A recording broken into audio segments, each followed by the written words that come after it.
Don't turn off the light. Jenny walked over to her bed and got in. The mattress was cold, so she decided to get up and grab a jumper.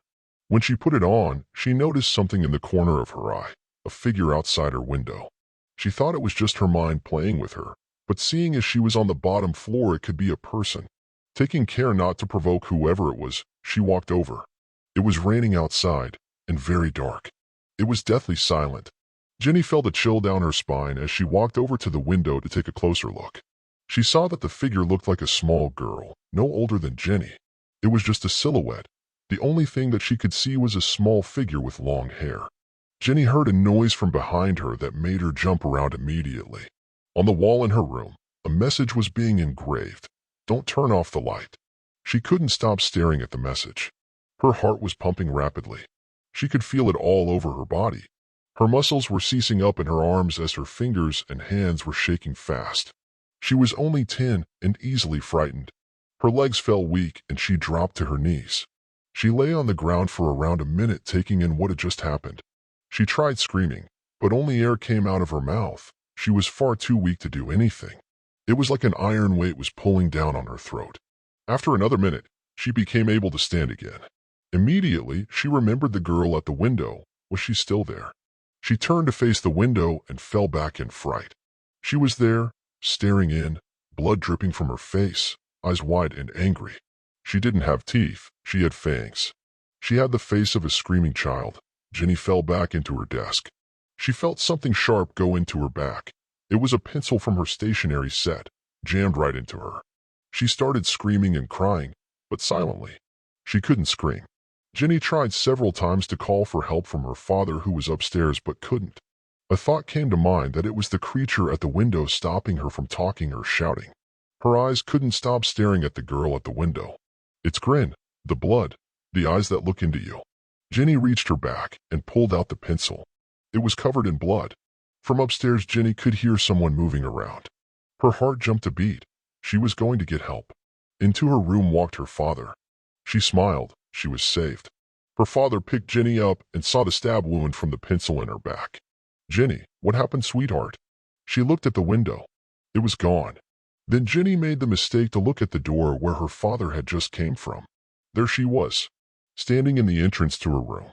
Jenny tried to scream and tell her dad, but she couldn't. Jenny, what happened? Talk to me, sweetheart. She tried to hit her dad to make him look around, but she was being stopped. The creature was stopping her.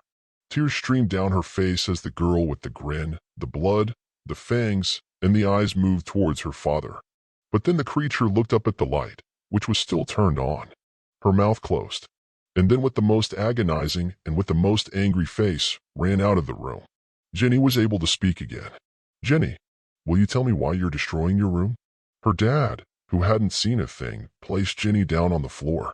She felt great pain in her back as she sat on the floor. A girl at the window wrote that. She pointed to the writing on the wall, to which her dad gave a great gasp. Jenny, it was the girl. Dad, she did it. We can't turn off the light. Her dad shook his head and started to wipe Jenny's back with a wet tissue, and in no time the blood was all gone. Jenny, you have to go back to bed now. Jenny started crying and screaming as the image of the demonic girl came back to her. Will you stay with me then, Dad? Promise you will. Her dad nodded and sat on a small chair in the corner of her room. I'm going to have to turn the light off, Jenny, or else you won't be able to go back to sleep. She obliged and got back into her bed. Her heart started pumping fast again as she started wondering what was going to happen when that light went off. Maybe it was watching what was going on. Maybe she was watching whether or not the light was turned on. The light went off. Are you still there, Dad? She mumbled, fear in her voice. Yes, go back to bed. Jenny turned over in her bed and closed her eyes. Silence. But something was strange. She had expected her dad to have left after 5 minutes. But that never happened. It was well over 10 minutes now, and her dad never moved. She smiled at the thought of her dad being loyal and making sure everything was okay for the whole night. But she wanted to make sure. Jenny hobbled across the bed to the lamp at the side of her bed. The light went on. Aewa. No. Dad. No. And her dad was there. Dead. Her dad had been mutilated. His bottom jaw was removed. The tongue was left to hang out with blood leaking from the mouth like a tap.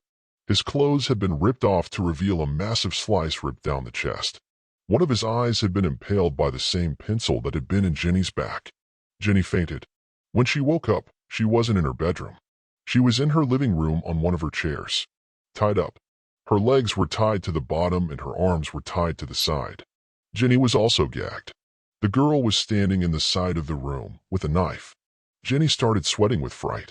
She was crying so much that her eyes started stinging and she could hardly see. It moved closer and closer to her.